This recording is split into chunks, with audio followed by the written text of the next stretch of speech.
Hello everyone, I'm Sugar Sir here and welcome back to a new lecture at Engineer Education India।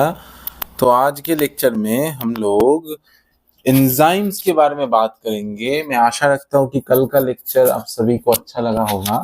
अगर अच्छा लगा है और किस किस पार्ट में आप लोगों को समझने में थोड़ी दिक्कत हुआ है तो उस पार्ट को मुझे कमेंट बॉक्स में जरूर बताइएगा।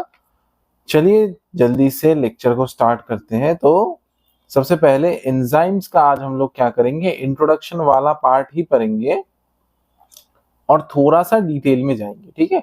Almost all enzymes are proteins. Enzymes equals to protein, मतलब प्रोटीन से ही एंजाइम बनता है।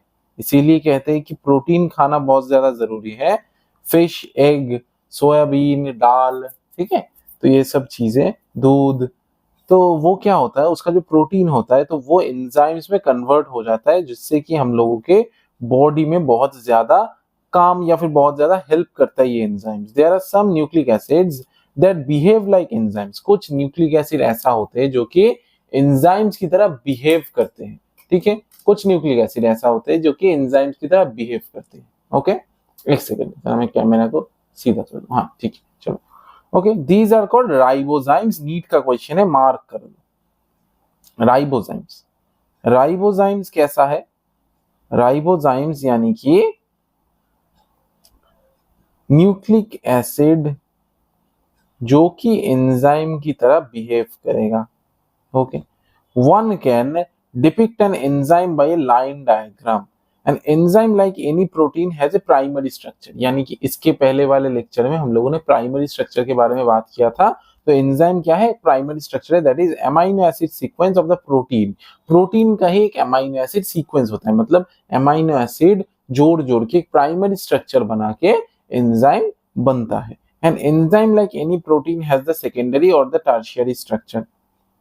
किसी भी प्रोटीन की तरह सेकेंडरी और टर्शियरी स्ट्रक्चर भी इसके अंदर होता है। When you look like at a tertiary structure you will notice that the backbone of the protein chain folds upon itself, मतलब खुद से ही फोल्ड हो जाता है टर्शियरी स्ट्रक्चर का चेन, और chain crisscrosses itself and hence, ऐसे कल के लेक्चर में हम लोगों ने पढ़ा था ना कि चेन फोल्ड होकर टर्शियरी स्ट्रक्चर बनता है।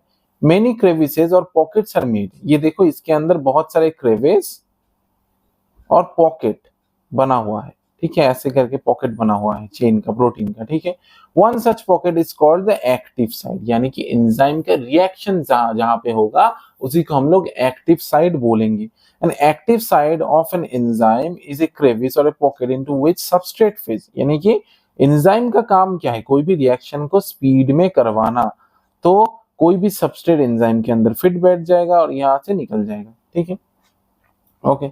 Thus enzymes through their active sites catalyze, sorry, enzyme का काम है किसी भी रिएक्शन को करवाना, कैटालिस्ट का काम है किसी भी रिएक्शन को जल्दी करवाना। ठीक है, an enzyme, thus enzymes through their active site catalyze reaction at a high rate। मतलब इसी तरीके से हाई रेट में एंजाइम काम करते हैं। क्यों?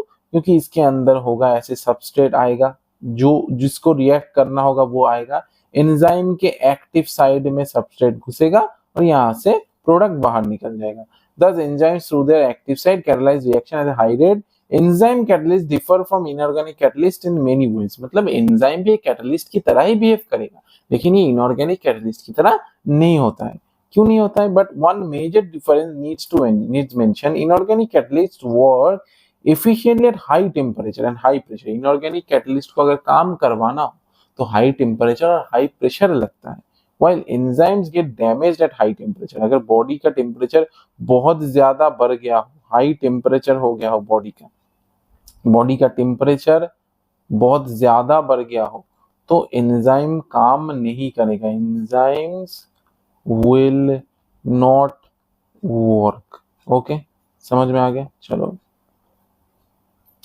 However, enzymes isolated from organisms who normally live under extremely high temperature, hot winds, sulfur springs are stable, retain their catalytic power even at high temperature। जैसे कि थर्मोबैसिलस एसिडोफिलस नाम का एक बैक्टीरिया होता है, उसके अंदर टैक पॉलीमरेज नाम का एक एंजाइम होता है जो कि पीसीआर यानी कि आरटीपीसीआर यानी कि reverse transcriptase polymerase chain reaction, जो कि बायोटेक्नोलॉजी में तुम लोग पढ़ोगे, वहां पे काम आता है, जो कि बहुत ज्यादा टेम्परेचर में मिलता है। तो तब उसमें कैटालिटिक पावर भी होता है और उसमें जो पावर है वो रिटेन भी रहता है 80 to 90 डिग्री सेंटीग्रेड में, यानी कि स्पेसिफिक होता है। थर्मल स्टेबिलिटी इज दस an important quality of such enzymes isolated from thermophilic organisms. तो इतना तक ही था आज का क्लास।